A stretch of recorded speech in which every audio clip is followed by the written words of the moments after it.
Hey guys, in this video for today, I'm going to show you one of the hardest colors that I've ever done, trying to create a tone that was not too pink, not too orange, but something right in the middle.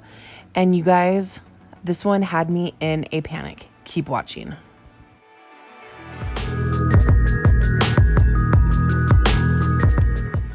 You guys can also follow me on Instagram at Christy@thecottage. Here's my client's before. She usually does a nice rooty blonde, not too cool or anything. And today we're gonna do something different. We're gonna chop her hair off quite a bit. But then she also messaged me a while ago saying that she wanted to do a different color and go a little bit darker. So that's what we're gonna be doing today. But to start, we're going to do her foiling around her face to brighten her up a little bit, which is actually something that we haven't done before. And honestly, I've only done her hair like the one time before this where we went blonde, and she didn't want me to do her highlights around her face for a money piece. So we're going to be doing that today, and then just going through and doing like a full foilayage just to brighten up her roots again and break up her base.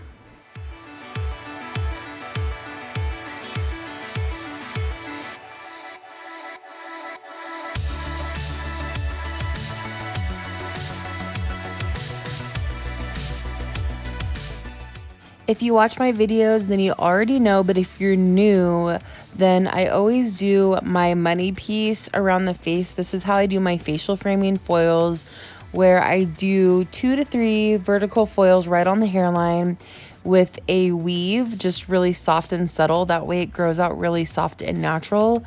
And I also do just right on top of the forehead that way too, just a few weaves, not slices, because I don't want it to ever be a harsh line, but that's going to give the best grow out and to have it blend back nicely.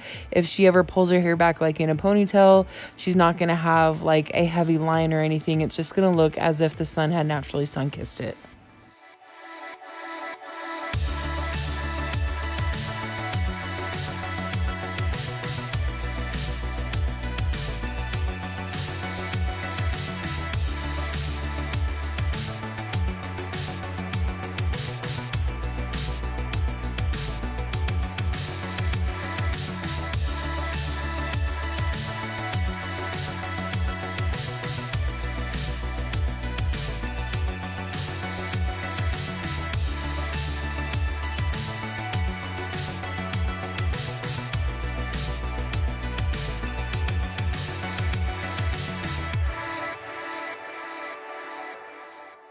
For those of you who are interested, the bleach that I'm using is Schwarzkopf BlondeMe, and I always just use the 20 volume. I don't ever use 30. It's an extremely rare occasion.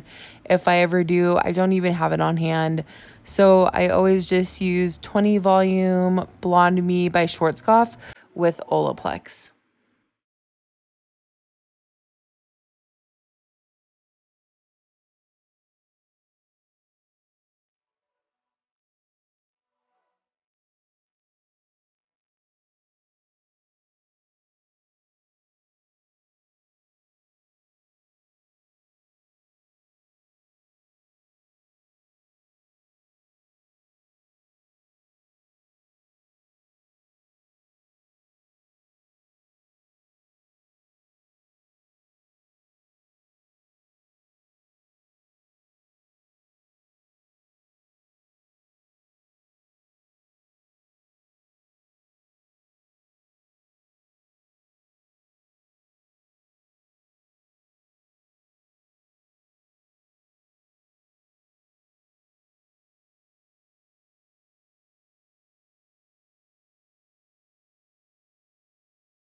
For the hairline right up here for the money piece, I always just do like 2 or 3 weaves back to back with not much of a subsection. I usually just weave right on top of each other. But you could ask your client if they like more of a blended and soft money piece, or if they want something that's a little bit more stronger and more bold. So if somebody wanted a little bit more bold and extra bright of a money piece, Then I would do probably like a weave, then a very thin slice, and then a weave right after that too. That way, when they pull their hair back again, they have that weave that's directly on their hairline. So that way it will just kind of blend naturally with their hair versus having like a harsh line, you know, probably after 3 weeks when their hair starts growing. If they pull their hair back, then they'll kind of see a line right there. So I would start with a weave and end with a weave if somebody ever wanted to add a slice for extra brightness. But generally, unless somebody's like a very heavy blonde, that's the only time I would ever add a slice. However, right now I feel like it's kind of trendy to have an extremely chunky, bright, solid strip right in the front. So it's honestly up to your client's preference.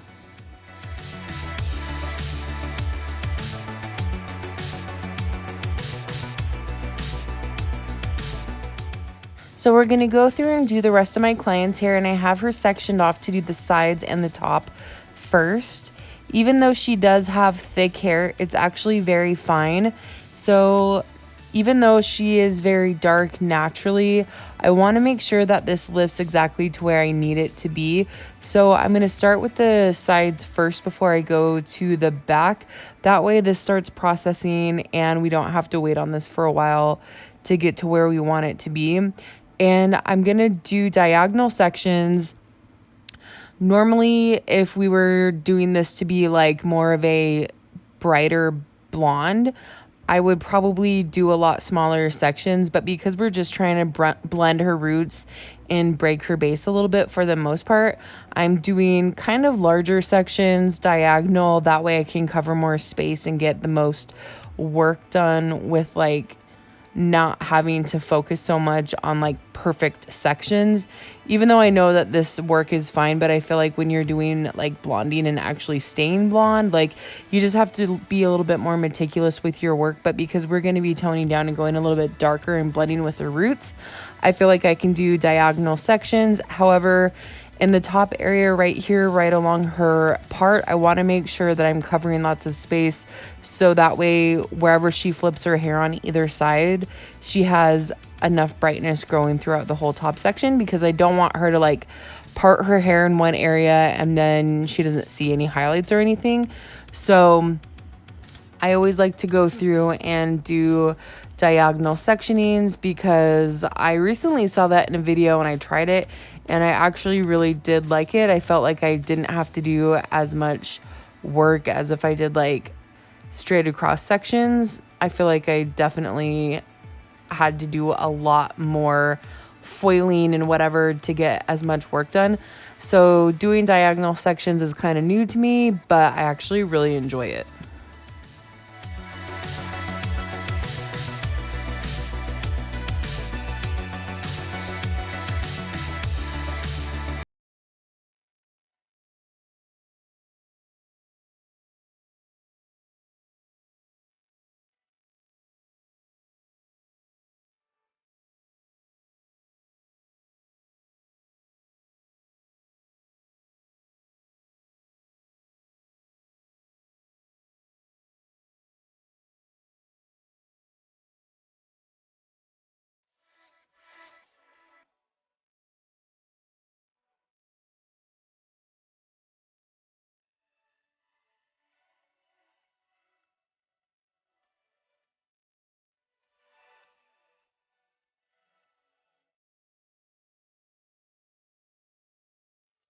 With the last few videos that I've been using the board, I've had a few questions asked.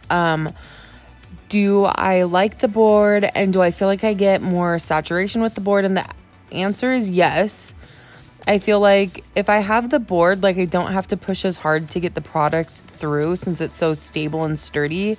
And then also the biggest benefit that I actually like about it is that I don't have to like hold my hand and have my hand cramp because my hand is like supporting the foil, or I'm pushing up against my hand or whatever.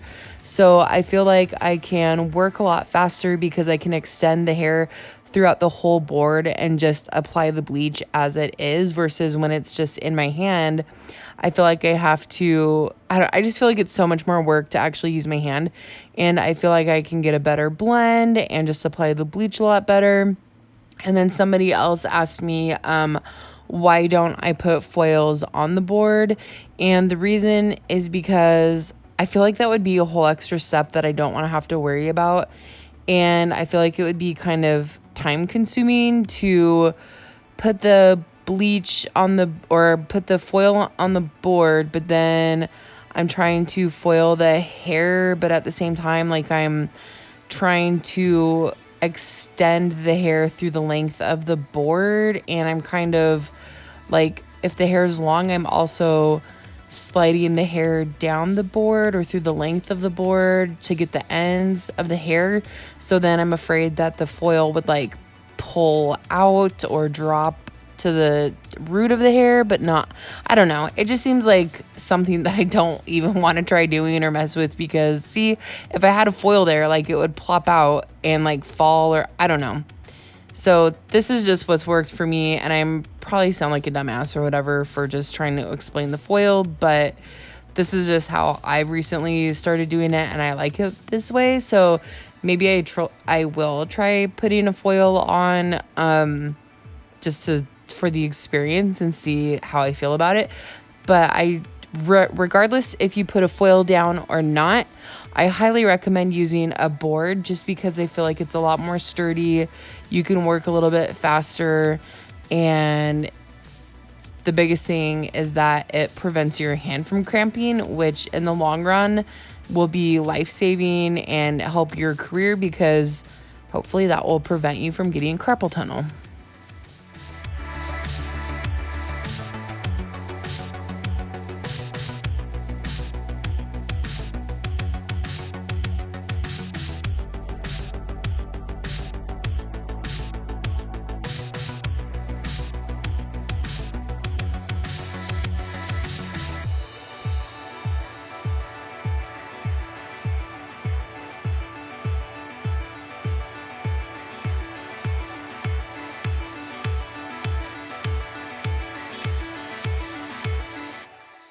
Now that we're in the back area, I'm actually only going to do a few panels right back here just to get this back top section processing, because I want to make sure that it's even with the top sides. So I'm just going to do the same thing here, foil this back section. I think at this point I refilled my bleach, so that way it will work fast and kind of be the same as the sides. So I'm just going to pull this up and do my sections in the back, and then once I have these sections that I'm going to get going, then I'm going to move down to the nape of the neck.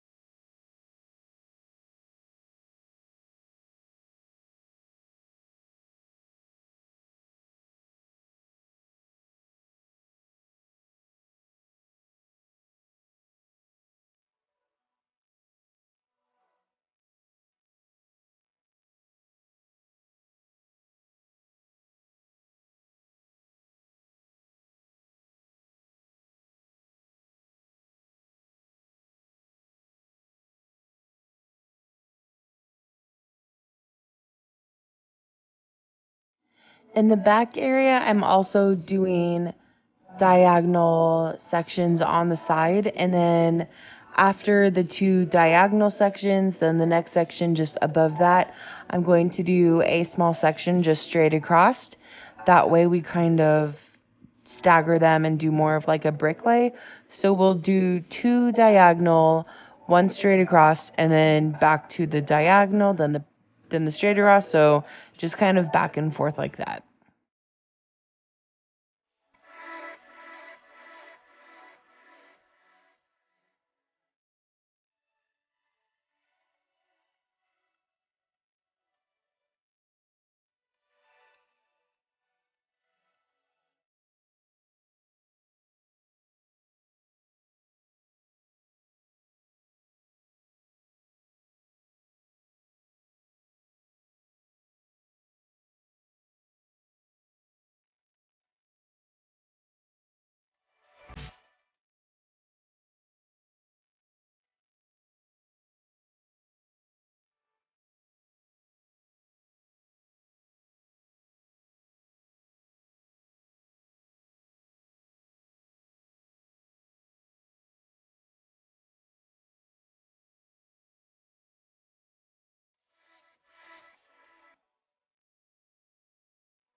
Now that we're working our way to the top section, the rest of the hair should be close to being done. So this back section should only really have to sit for about 20 to 30 minutes or so.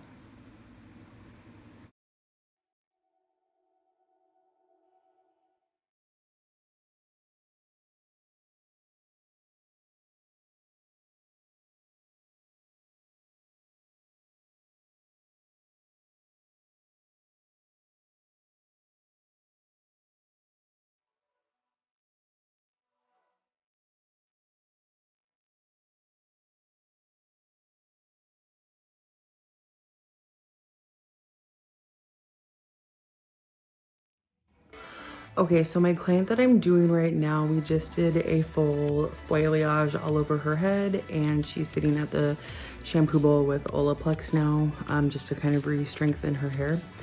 The color that we're doing is kind of like a warm,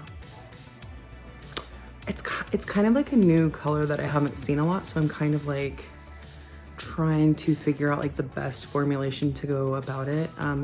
It's kind of like a light rosy brown.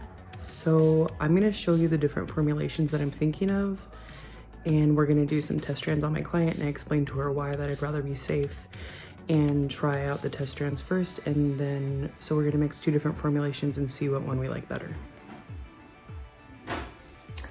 So this one right here is kind of like a beigey blonde. And this one is actually like a deeper purple. So I'm thinking, or like reddish color. So if I'm thinking if I just do like the tiniest drop of this with this, like that might be the right color of like rose that we're looking for. And then my other, I went to Paul Mitchell and I was looking at their formulations or toners, and their 9R was almost the exact shade that we're wanting. So I'm thinking for a little bit of depth, I might add the 6R in with the 9R and a little bit of the rose gold. So we're gonna do a little bit of this, a little bit of that, and we're gonna see what one we like best. So we're gonna do a little bit of the 9.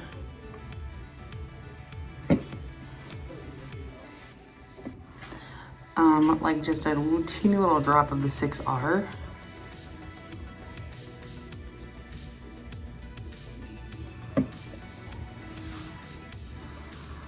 And a little bit of the rose gold, just to give it more of that rosy shade. Okay, and I hate wasting. Okay, so we're gonna try this first. Okay, and we'll do just a little bit of this one. And the teeniest little drop. Maybe a little more.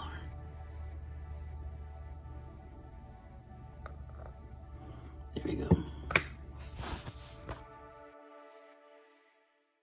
Okay, here's her strand test, and I'm not very happy with either of them.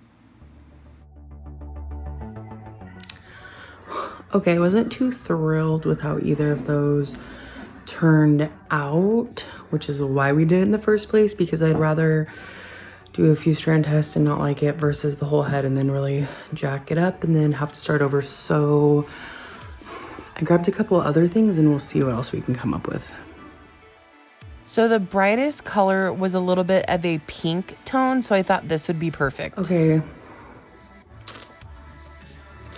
I'm kind of not like starting to panic. It's like the color that she's wanting is this like rosy brown color that like I haven't seen anywhere.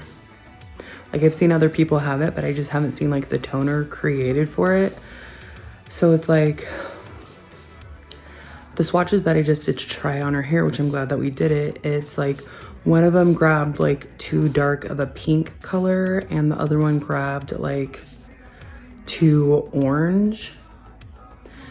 It's like the color that she wants is like a level 7, 8, like copper with like a rose gold undertone to it. So it's like I'll find a color that I think looks perfect for it, And then I hold the picture up to it and I'm like, okay, it's too copper. But then I find another picture or another swatch and I hold it up to it and it's like too pink. So it's like I'm trying to find the perfect thing that I can mix together. But then the problem is that I don't really know the Schwarzkopf line very well. So I don't really know if like you can intermix colors. So like I'm finding on like the permanent color, it's like a shade that would work, but I don't want to do a permanent color like over the blonde. I don't know. I'm like really trying to figure out like how to go about her color, and I think I know what I want to do, but like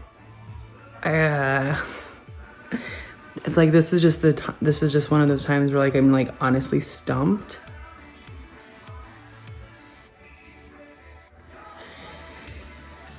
Starting to sweat over it.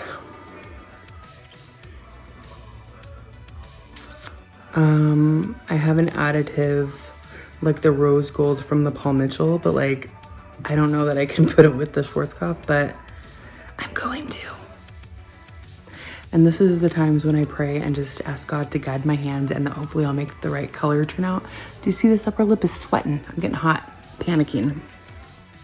Okay, I was so stumped that I ended up pulling these pictures because I don't have a swatch book and asking her what tone does she like? Does she like the golden tone or the red tone? And as long as I can get that right, then I can figure out how to mix.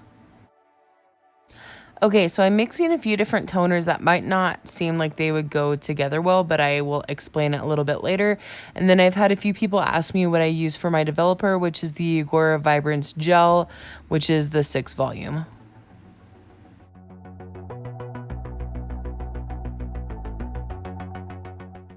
Okay, so I'm not even kidding. After about an hour and a half of trying to figure out the overall toner to use and what's gonna work on her hair, after I first did those first 2 swatches and they ended up not working, that's just when I decided like I can't waste more time on this. Like I will literally sit back here all day trying to figure out like what is going to be the best formulation for her hair.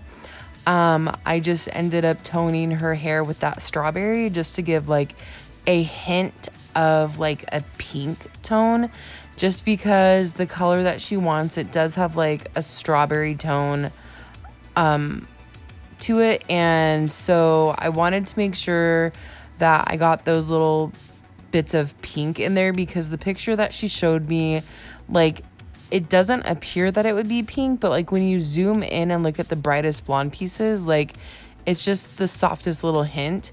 So I wanted to make sure that I incorporated that in the color.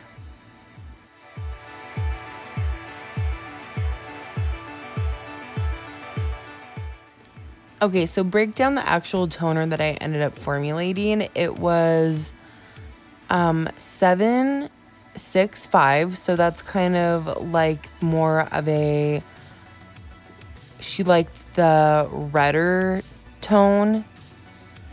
And then I wanted to use the 9546, which is more of like a beige blonde, because she did say that she ended up thinking maybe she didn't want it necessarily as dark as I thought that we would be doing. So I thought we'd be doing like a level 7, but then she said she didn't want it as dark. So then I wanted to add the 9 in there to brighten it up a little bit. And then because I had so much warm in there, I wanted to add the 811 because I just wanted to cool it down just a little bit so that it wouldn't go too warm, just to be safe. So that's why I ended up mixing all of those toners together, just hoping that they will end up working in my favor, because apparently nothing really is at this point. I have to correct myself. I said that she wanted the one with the more red tone, and that isn't accurate. When I first showed her those pictures of the colors, I first showed her the gold, and then she said it needed to be a little bit more red. But then when I showed her the one that was a little bit more of a red tone, she said that it was, she didn't like the red. So I like told her, I'm like, honestly, I'm kind of stumbled because I know you want it to be more of like a rose gold undertone, but then you say that you kind of want it red, but then when I show you the red, you don't like the red. So I just want to make sure that I'm getting the color right. And so that can be kind of tricky when you're trying to figure stuff out, because when the client thinks that they want something, but when they actually see it, then maybe it's not what they thought it was going to be, or I don't know, their opinion kind of changes. And so that's why I always like want to make sure that we're very clear on what we're going to be doing and showing them like, hey, this is what the color is going to be. So after the fact, she decided that maybe the red tone wasn't exactly what she was envisioning. So we still are trying to go for a rose gold with like the very, very soft, subtle pink tones in the hair, but just not necessarily like red and not as dark as we were thinking. So we're probably going to be at like a level 7, 8 at the roots, and then transitioning to like a brighter blonde through the ends. And so for that, I'm just going to be running this toner all the way through her ends, but I am kind of picking out some of the brighter blonde pieces to pull those aside. And then at the very end, I will add those colors in and kind of comb it through just to kind of blend with the tones. But at least that way we will still keep a little bit of brightness so that she won't feel so dark.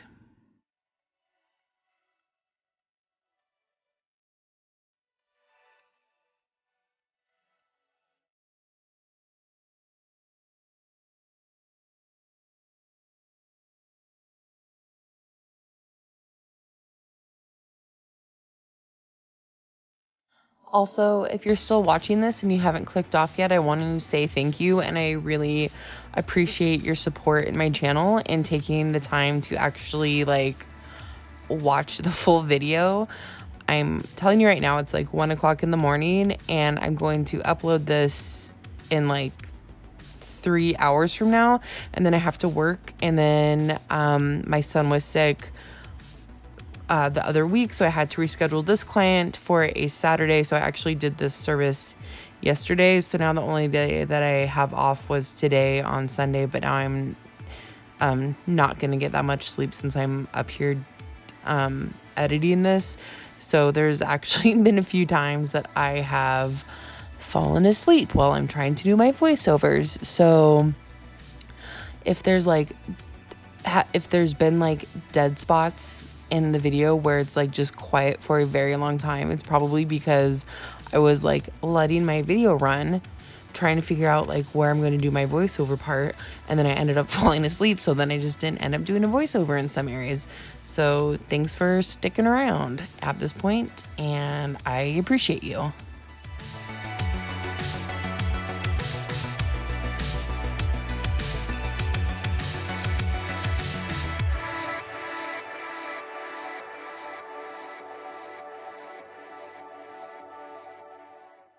Okay, so here's her before again, growing out a little bit longer, and then we did our big chop. And here's her after. She has a very soft hint of pink in there, some rose gold tones, but still kind of copper with a little bit of like strawberry here and there, darker at the root, brighter around her front and through the ends. And she ended up being very happy with her hair. Okay, so I just got in my car after finishing my client up, and I have to be honest, like, that was probably one of the hardest colors I've ever tried to tackle before. What made it so difficult was that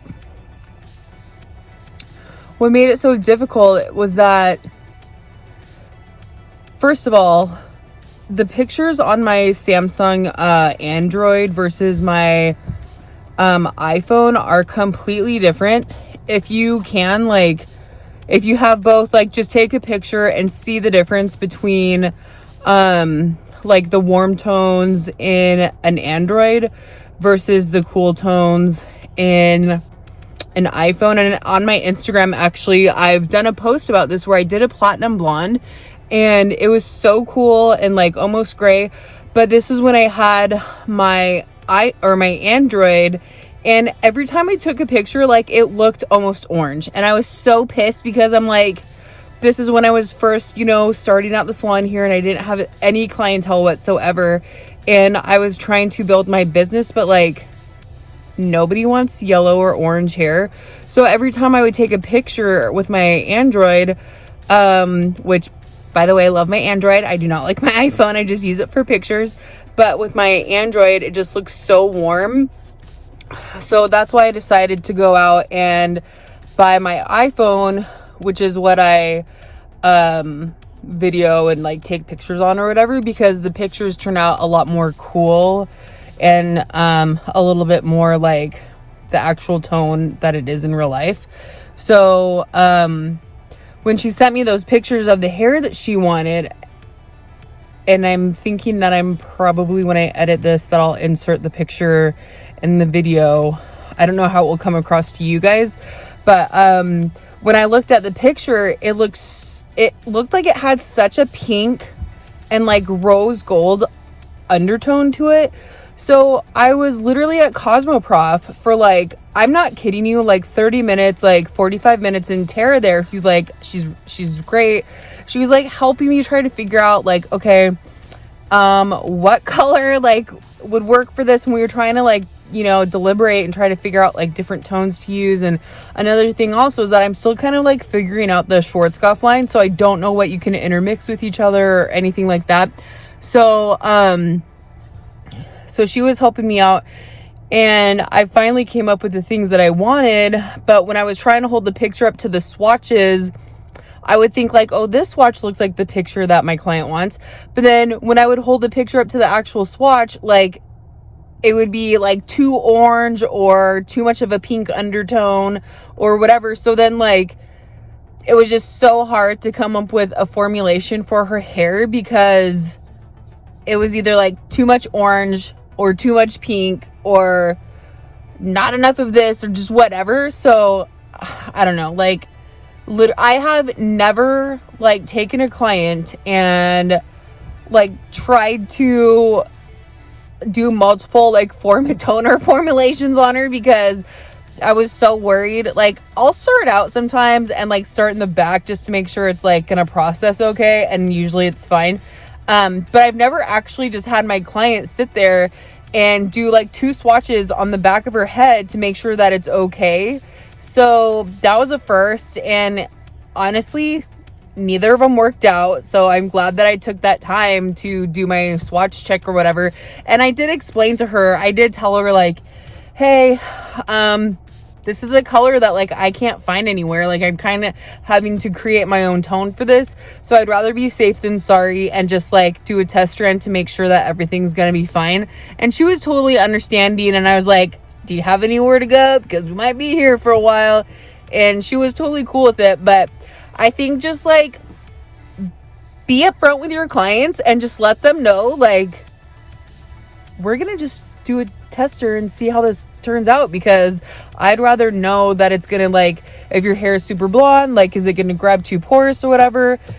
But I ended up going over to her and showing her 2 swatches from Schwarzkopf, and one of them was more golden and the other one was more red. And so I showed her those, and she didn't like she said in the golden one it needed more red, but then when I showed her the red, she said that she didn't really like the red. So it was really complicated, really difficult. Like, I wasn't really sure what was gonna happen in the end result. I wasn't sure if it was gonna grab a little bit in this area. I think it did grab a little bit too deep of a warm tone. So, but when I styled it, like, it looked fine. So I don't know. I don't know. And in the video, when I show you guys, you're probably going to be like, what the hell is the big deal? Like, it doesn't look like anything. It just looks like a warm or a blonde or just a neutral blonde or whatever. But it was hard. It was hard, like, thinking about how to do it, like, how to figure out, like, if I use a little bit of this. So I ended up using, like, a golden level 7 with, like, a beige level 9 with like a ashy level 8. So that's what I did, and that's what we came up with. I think the color turned out good. I'm hoping that she was happy. Sometimes it's hard to tell, and the colors, I know it's not going to show through because I went back and I looked at the video and the pictures, you know, for the video that I'm going to do, and it just doesn't look as true to color in person. So it has like, it's like not quite coppery, but it has a hint of like rose gold, but she wanted it to be like a rosy brown, but still like more lighter colored. So anyways, thanks for watching. Sorry that like the video probably is going to be really long and that I am like trying to figure it out so much, but this is the reality of doing hair. We don't always know what is going to happen or how it's going to turn out, or if they're going to be happy, or trying a new formula, if it's going to work out or not. So anyways, thanks you guys so much for watching. Don't forget to like and subscribe, and I will see you next time.